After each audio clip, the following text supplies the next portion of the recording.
ja japanilaisilla myöskin. Noriaki Kasain saavuttamat 2 kolmostilaa maailmancupin kokonaispisteissä talven päätteeksi. Puomin paikka on nyt ykkönen.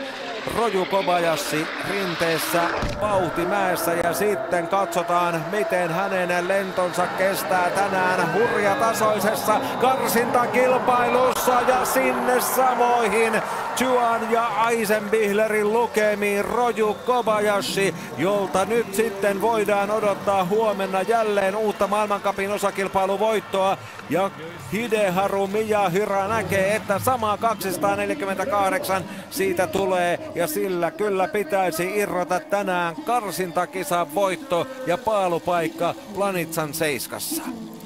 Upean näköistä hyppäämistä, tietysti hienoa tuulirakoonkin parhaaseen mahdolliseen, mitä tässä mäessä voi saada, mutta joka tapauksessa tuo korkeus on jotain ihan käsittämätöntä, missä hän lentää. En tiedä, johtuuko se siitä, että hän pikkasen antaa periksi tuolla lentovaiheessa tuosta ylävartalosta. Tavallaan ei halua missään nimessä lähteä puhkaisemaan tuota hyppyä, mutta se on kyllä tässä K-pisteen kohdalla, niin se on varmasti niin kuin 7-8 metrin korkeudessa ja huikean näköistä hyppäämistä.